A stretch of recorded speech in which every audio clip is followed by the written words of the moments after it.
ಹೌದಲ್ರಿ? ಭಾಳ ಗದ್ದಲೈತಿದೆ. ತಿಳಿದಂಗೆ ಮಾತಾಡ್ಬೇಕ. ಖಾರ ಬೇಳೆ ಬೇಕನ? ಬೇಡ. ದಾಲ್ ಫ್ರೈ? ಏಸ್.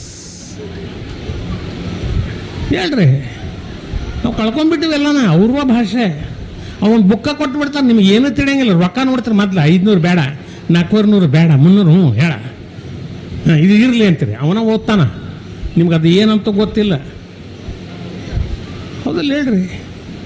ಹಂಗಾರೆ ಇಲ್ಲಿ ಪ್ರಶ್ನೆ ಭಾಳ ಇಂಟ್ರೆಸ್ಟಿಂಗ್ ಐತೆ. ಬಯಲ್ಯಾಟ್ರಲ್ ಸಿಮೆಟ್ರಿಕಲ್ ಅಂತ ಕಲಿಸ್ತೀವಿ ನಾವು ಹುಡುಗರಿಗೆ. ಇಲ್ಲೊಂದು ಗೆರೆ ಹಾಕಿದ್ರೆ ಈ ಕಡೆ ಒಂದು ಕಣ್ಣು, ಈ ಕಡೆ ಒಂದು ಕಣ್ಣು, ಕಿವಿ ಕಿವಿ, ಕೈ ಕೈ, 2 ಭಾಗ ಆಕೈತಿಲ್ರಪ್ಪ ಇದಕ್ಕೆ ಇಬ್ಬಾಗ ಅಂತೀವಿ.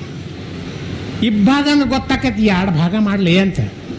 ಅದು ಬಯಲ್ಯಾಟ್ರಲ್ ಸಿಮೆಟ್ರಿಕಲ್. ತಿಳಿಲಿ ಇಲ್ಲಿ ಅಪ್ಪ, ಇಂಗ್ಲೀಷ್ ಮೀಡಿಯಂ. ಹೌದಲ್ಲ? ಗದ್ದಲದವ್ರಿ ಇವತ್ತು ಆ ಬೇಸಿಸ್ ಮೇಲೆ ಐತಿದೆ. ಹೆಂಗೈತೆ ಈಗ ನೋಡ್ರಿ, ನೀವು ಉತ್ತರ ಹೇಳ್ತೀರಿ, ನಾನು ಎಲ್ಲಿ ಹೇಳ್ಕೊಡೋದಿಲ್ಲ. ಅಂದ್ರೆ ಇಷ್ಟೆಲ್ಲ ನಮ್ಮ ಬ್ರೈನ್ ಎಕ್ಸ್ಟ್ರಾರ್ಡನರಿ ಇದ್ರೂ ಕೂಡ ನಾವು ಹೇಳೋವಂಥ ಸ್ಥಿತಿ ಒಳಗೆ ಉಳಿದಿಲ್ಲ. ಇದು ಮಜಾ ಐತಿ.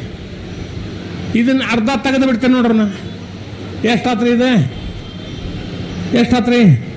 2. ಇದನ್ನು ಅರ್ಧ ತೆಗೆದ್ರೆ ಎಷ್ಟಾತ್ರಿ? 3 ಆತ್ರಿ. ಮತ್ತು ಇದನ್ನು ಅರ್ಧ ತೆಗೆದ್ರೆ ಎಷ್ಟಾತ್ರಿ? 4 ಆತ್ರಿ. ಮತ್ತು ಮುಂದಿನ ಅಂಕಿ ಯಾವ್ದ್ರಿ? 5. ಎಲ್ಲಿ ಬರ್ತೈತ್ರಿ ಅದೇ? ಮತ್ತು ನೀವು ಹೇಳಿದ್ರಿ, ಮತ್ತು IAS ಪಾಸ್ ಆದ್ರಲ್ಲ. ಅದೇ IAS ಪಾಸ್ ಆದ್ರಲ್ರಪ್ಪ, ನಮ್ಗೆ ತಿಳಿಯಂಗಿಲ್ರಪ್ಪ. ಅದು IAS ಅಂದ್ರಿ ಭಾರಿ ಹೈ ಲೆವೆಲ್ ರೀ. ಅದು ಹೇಳಿ ಇಲ್ಲ ನಮಗೆ ಯಾರು. ಈಗ ನೀವು ಉತ್ತರ ಎಷ್ಟು ಬ್ಯೂಟಿಫುಲ್ ಹೇಳಿರಿ, ನಾವು ನೋಡೋಣಲ್ಲ. ಈಗ ಇದನ್ನು ಅರ್ಧ ಭಾಗ ತೆಗೆದು ಎಷ್ಟಾತ್ರಿ? ಇದೆ 1. ಇದನ್ನು ಅರ್ಧ ತೆಗೆದು ಎಷ್ಟಾತ್ರಿ? 7. ಇದನ್ನು ಅರ್ಧ ತೆಗೆದು ಎಷ್ಟಾತ್ರಿ? 6. ಇದನ್ನು ಅರ್ಧ ತೆಗೆದು ಎಷ್ಟಾತ್ರಿ? ಮತ್ತು ನೀವೆಲ್ಲರೂ ಕರೆಕ್ಟ್ ಉತ್ತರ ಹೇಳಿರಲ್ರಿ. ಅದೇ ಗೊತ್ತಾಗಲಿಲ್ಲರಿ. ಅದು ಹೌದಿಲ್ರಿ? 1ನೇದ B, 2ನೇ C, 4ನೇ D ಟಿಕ್ ಹಾಕ್ಕೊಂತ ಹೋಗ್ಬಿಟ್ರಿ. ನಮ್ಮ ತಪ್ಪದು. ಪ್ರತಿಯೊಂದು ಜೀವಿಗಳಿಗೂ ಅದ್ಭುತ ಶಕ್ತಿ ಐತಿ. ನಾವು ಅದನ್ನು ನೋಡಕ್ಕೆ ಹುಡುಗರಿಗೆ ಚಾನ್ಸೇ ಕೊಟ್ಟಿಲ್ಲ. ನಾನು ಹೇಳ್ತೀನಿ ಅದು ಬರೀ ಹಂಗಲ್ಲ. ಅದಕ್ಕೆ ನಮ್ಗೆ ಬೋರ್ಡ್ ಯಾಕೆ ಬೇಕಂದ್ರೆ ಯಾವ್ದು ಕಾಣಿಸ್ತೈತಿ ಅದನ್ನ ಬೇಂದ್ರವ್ರು ಹೇಳಿದ್ದು. ಕಾಣಿಸಿದ್ದು ನನಗೆ ಕಂಡಿದ್ದು ಮತ್ತವ್ರಿಗೂ ಹಂಗೆ ಕಾಣ್ತೈತೆ ಅಂತಿಲ್ಲ, ಬೇರೆ ಬೇರೆ ಕಾಣ್ತೈತೆ. ಯಾರಿಗೆ ಕಾಣಿಸ್ತದೆ ಶಬ್ದಗಳ ಮುಖಾಂತರ ಅದನ್ನು ವರ್ಣಿಸ್ತಾರ, ಕವಿ ಆಗ್ತಾನೆ. ಚಿತ್ರದ ಮುಖಾಂತರ ತೆಗೆದ ಅಂದ್ರೆ ಅವ ಆರ್ಟಿಸ್ಟ್ ಆಗ್ತಾನೆ. ಹಾಡಿನ ಮುಖಾಂತರ ಧ್ವನಿ ಹೇಳಿದ ಅಂದ್ರೆ ದೊಡ್ಡ ಸಂಗೀತಗಾರ ಆಗ್ತಾನೆ. ಅಮ್ಮ ಇದೇ ಶಬ್ದ, ಅವನ ಸಂಗೀತಗಾರ ಹೆಂಗಂತಾನ? ಅಮ್ಮ. ಹೆಂಗೆ ಬರೆಯೋರು ಅದನ್ನು? ಅಮ್ಮ ಬರಿಬೋದೆ, ಅಂತಃಕರಣ ಬಂತಾನ ಅಂತ. ಅಮ್ಮ ನಿನ್ನ ಎದೆಯಾಳದಲ್ಲಿ ಹಿಂಗೆ ಬರೀತಾರನ, ಹಿಂಗೇನು ಬರೆಯಂಗಿಲ್ಲ. ಆ ಸಂಗೀತಗಾರ ಅಂತಃಕರಣ ಹೆಂಗೆ ಹಾಕ್ತಾನ? ಅಮ್ಮ ಮುಳ್ಳಟ್ಟಾಗ ಅಮ್ಮ ಹೆಂಗಂತೀರಿ? ಅಮ್ಮ ಅಂತೀರಿನ? ಹಂಗೆ ಒದರ್ತಾರೆ ಯವ್ವಾ. ಅದ ಭಿಕ್ಷುಕಿ ಬಂದಿರ್ತಾಳೆ, ಆಕೆ ಅಮ್ಮ ಹೆಂಗಂತಾಳೆ? ಯವ್ವಾ. ಧ್ವನಿ ಒಳಗೆ ಹೆಂಗೆ ಚೇಂಜ್ ಅದ ಅಲ್ಲ? ಧ್ವನಿ ಒಳಗೆ ಚೇಂಜ್ ಅದ. ಅದು ನಾನು ನಮ್ಮವಾಗ ಹೇಳ್ತೇನೆ, ಕಾಲೇಜ್ ಹೊತ್ತಾಗೈತಿ ಅಂದ್ರೆ ಅಮ್ಮ ಕಾಲೇಜ್ ಹೊತ್ತಾಗೈತಿ ಊಟಕ್ಕೆ ಹಾಕ ಅಂತೀನಿ. ದೊಡ್ಡದ ಅಲ್ಲಿ ಬೇರೆನ ಅವ್ವ. C the sound is very important. ಅದಕ್ಕೆ ಬೇಂದ್ರವ್ರು ಹೇಳ್ತಾರೆ, ನಾದ ಬೇಕು, ನಾದ ಬೇಕು, ನಾದಾನ ನಾದಬೇಕು, ನಾದಾನ ಆದಮೇಲೆ ಬೇರೆ ವಾದ ಯಾಕೆ ಬೇಕು? ಅರ್ಥ ಆಗೋದೇ ಇಲ್ಲ ನಮಗೆ. ಏನ್ಲಿ ಹಂಗಂದ್ರೆ ನಾದಬೇಕು ನಾದಬೇಕು, ನಾದಾನ ನಾದಬೇಕಂದ್ರೆ ಏನ್ಲಿ ಅದು? ಅವು ಕವನಲ್ಲಿ ಬಿಡ ಬರೋಬರಿ. ಯಾಕಂದ್ರೆ ನಂಗೆ ತಿಳಿದಿಲ್ಲ. ನಾದ ಬೇಕು, ಪರಸ್ಪರರು ತಿಳ್ಕೊಬೇಕಂದ್ರೆ ನಾದ ಇರ್ಲಿಕ್ಕೆ ತಿಳ್ಕೊಳ್ಳೋದಿಲ್ಲ. ಒಂದು ಸಣ್ಣ ಪಕ್ಷಿ ಚಿವ್ ಚಿವ್ ಅಂದಾಗ ಅವ್ರವ್ಗೆ ಗೊತ್ತಾಗ್ತೈತೆ, ಬಂದೆ ತಡಿ ಅಂತೈತೆ. ಹೌದನ್ರಿ? ಹಂಬಾ ಅಂತ ಕರ ಒದರ್ತಂದ್ರೆ ಅಲ್ಲಿ ಆಕಳ ಬಂದೆ ತಡಿ. ಅಲ್ಲಿ ನಾದ ಇರ್ಲಿದ್ರೆ ಗೊತ್ತಾಗೋದಿಲ್ಲ. ನಾದ ಬೇಕು. ಯಾವ್ಯಾವ ನಾದ ಹೆಂಗೆ ಅದು ಬೇರೆ. ಅದನ್ನ ನಾದಬೇಕ, ಹೆಂಗೆ ಯಾವಾಗ ನಾದ ತೆಗಿಬೇಕು ಗೊತ್ತಿರ್ಬೇಕು. ಬಾ ಕುಂದ್ರ ತಿನ್ನ ಬಿದ್ಕೋ ಕಪಾಳ ಹೊಡಿತಾರ.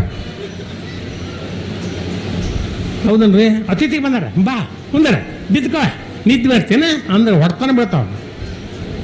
ನಾದಬೇಕು ತಮ್ಮ, ಅದನ್ನ ಹೆಂಗೆ ಬರ್ರಿ ಯಾವಾಗ ಬಂದ್ರಿ ಕೇಳ್ತೀರ? ನಾದಬೇಕು, ಯಾರ್ಯಾರ ಜೊತೆ ಹೆಂಗೆ ಮಾತಾಡ್ಬೇಕನ್ನೋ ನಾದವನ್ನು ಕಲ್ತಕ್ಕ ನೀವು ಮಾತಾಡಿದ್ರಿ ಪರಸ್ಪರ ದೋಸ್ತಿ ಬೆಳೀತದೆ, ಬೆಳವಣಿಗೆ ಆಗ್ತದೆ. ನಾದಬೇಕು, ಅದನ್ನ ನಾದಬೇಕು, ನಾದಬೇಕು. ನಾದಾನ ಅಂದ್ರೆ ಅಜ್ಞಾನ ಹೋಗಬೇಕಂತಂದ್ರೆ ಭಾಷೆಯ ಅವಶ್ಯಕತೆ ಅದ, ನಾದದ ಅವಶ್ಯಕತೆ ಅದ. ಈಗ ನಾ ಮಾತಾಡೋದು ನೀವು ಕನ್ನಡ ಅಂತೇಳಿ ಕರೆಕ್ಟ್, ಮತ್ತು ಇದನ್ನ ಹೆಂಗ್ರಿ ಬೇರೆ ಬೇರೆಯವ್ರು ನಾದ ಬೇರೆ ಮಾಡ್ತಾರೆ. ನಾದಾನ ಹೋಗ್ಬೇಕಂತ ಬೇರೆ. ನಾವು ತುಪ್ಪ ಅಂತ ನಾವು ಅಂತೀವಿ, ಮರಾಠಿಯವರು ತೂಪ ಹಾಲ್ ಅಂತ. ತೂಪ ಅಂತ ಯಾಕೆ ಜಗ್ತಿ? ತುಪ್ಪ ಅನ್ನಲ್ಲ ಅವ ಅಂತ, ನೀ ಅನ್ನಲ್ಲ ತೂಪ, ನೀ ಅನ್ನಲ್ಲ ಅಂತ. ಭಾಷೆ ಬೇರೆ ಬೇರೆ ಅದ ಅಂದ್ರೆ ಇಲ್ಲಿ ಅದನ್ನ ಅಜ್ಞಾನ ಹೋಗ್ಬೇಕಂದ್ರೆ ಭಾಷೆ ಅವಶ್ಯಕತೆ ಅದ. ನಾಲ್ಕನೇದು ಹೇಳ್ತಾರ, ನಾದಾನ ಆದ್ಮೇಲೆ ಬೇರೆ ವಾದ ಎಲ್ಲೈತು ತಮ್ಮ? ನಾದಾನ ಆದ್ಮೇಲೆ ಬೇರೆ ವಾದ ಯಾಕೆ ಬೇಕು? ನಾದಾನ ಇಷ್ಟ ಅಂದ್ರೆ ನೀವು ನಾನು ಅಹಂಕಾರ ದಾನ ಆದ್ಮೇಲೆ ದಾನ ಆದ್ಮೇಲೆ ಬೇರೆ ವಾದ ಎಲ್ಲಿದೆ? ಅಹಂಕಾರ, ನಾನು ಅಹಂಕಾರ ಹೋಗ್ಬಿಟ್ರೆ ಅಲ್ಲಿ ವಾದ ಇಲ್ಲ. ಈಗ ಅರ್ಥ ಆತ. ನಾದಬೇಕು, ನಾದಬೇಕು, ನಾದಾನ ಆದ್ಮೇಲೆ ಬೇರೆ ವಾದ ಯಾಕೆ ಬೇಕು? ಬೇಂದ್ರವ್ರು ಬರೀ ನಾದ ಅನ್ನೋದ್ರ ಮ್ಯಾಕನ ಅದ್ಭುತ ಹೇಳ್ಯಾರಲಿಪ್ಪ. ನಮ್ಗೆ ಯಾಕೆ ಅರ್ಥ ಆಗೋದಿಲ್ಲ? ಒಂದೇ ಹಿಡಿತೀವಿ ನಾವು, ಇಲ್ಲ ಹಂಗಿರೋದಿಲ್ಲ. ಅದು ಬೇರೆ ಬೇರೆ ಹೆಂಗಾಗ್ತದೆ. ಈಗ ಉದಾಹರಣೆ ತಗೊಳ್ರಿ, ಇದನ್ನ ನಾ 3 ಅಂತ ಬರದೆ, ಇದು ಎಷ್ಟು ಅಂತ ಕೇಳಿದ್ರೆ ನೀವು 3 ಅಂತ ಹೇಳ್ತೀರಿ.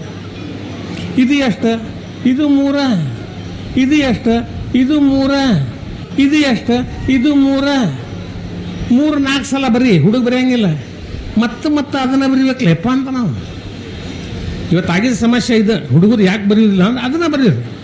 ಈಗ ತಿಳಿರಿ, ಇದು ಕಣ್ಣು ಕೊಟ್ಟೆ, ಇದಕ್ಕೂ ಕಣ್ಣು ಕೊಟ್ಟೆ, ಇದಕ್ಕೂ ಕಣ್ಣು ಕೊಟ್ಟೆ, ನಂತರ ಇದನ್ನು ಮುಖ ಹಿಂಗೆ ಮಾಡಿಬಿಟ್ಟೆ, ಇದಕ್ಕೂ ಮುಖ ಹಿಂಗೆ ಮಾಡಿದೆ, ಇದಕ್ಕೂ ಹಿಂಗೆ ಮುಖ ಮಾಡಿದೆ.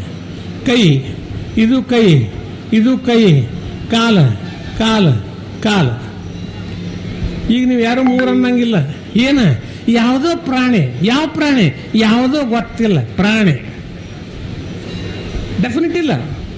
ಹಂಗಾದ್ರೆ ಇದ್ರ ಕಿವಿ ಹಿಂಗೈತಪ್ಪ, ಇದ್ರದ್ದು ಕಿವಿ ಹಿಂಗೈತೆ. 2 ಕ್ಲಾಸ್ಮೇಟ್ಸ್ ಇವರು, ಇವೆರಡು ಒಂದ ಅಂತಾರೆ ಕರೆಕ್ಟ್.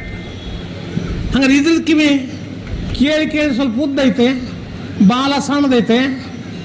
ಇದೇನಿದೆ? ಮೊಲ ಅಂದ್ರಿ. ಮತ್ತು 3 ಇದ್ದದ್ದು ಮೊಲ ಹೆಂಗಾತ? ಅಕ್ಕೈತದ. ಹಂಗೆ ನಾವು ಹಿರಿಯರಿಂದ, ಪರಿಸರದಿಂದ, ಬೇರೆ ಬೇರೆಯವ್ರ ಕಡೆಯಿಂದ ಧ್ಯಾನ ತಗೊಂಡಾಗ ನಾವು ಬೇರೆ ಆಗ್ತೀವಿ. ಮನುಷ್ಯನ ಇರ್ತೀನಿ. ಇವತ್ತು ತಿಳಿರಿ, ನಿಮ್ಮ ಈ ಒಂದು ಬಂದಾಗ ಏನಪ್ಪ ಅದ್ಭುತ ಅನಿಸ್ತದೆ. ನಾನು ಕಲಿಯೋದು ಭಾಳ ಐತಲ್ಲ. ಇಷ್ಟು ಜನ, ಬೇಕಾದಷ್ಟು ಕೆಲಸ ಅದ ನಿಮಗೆ, ಬಿಸಿಲು ಭಾಳ ಅದ, ಆದರೂ ಜ್ಞಾನ ತಗೋಬೇಕು. ಯಾಕೆ ಬಂದ್ರಿ? ನಿಮ್ಮಲ್ಲಿ ದೊಡ್ಡ ಗುಣ ಅದು. ಅದನ್ನು ತಗೊಳ್ಳಿಯಪ್ಪ, ಎಲ್ಲ ಮೊಬೈಲ್ನಾಗ ಬರ್ತಾವೆ, ಈಗ ಆನ್ಲೈನಾಗ ನಡೀತೈತೆ ತಗೊಳ್ಳಿ ಅನ್ಲಿಲ್ಲ.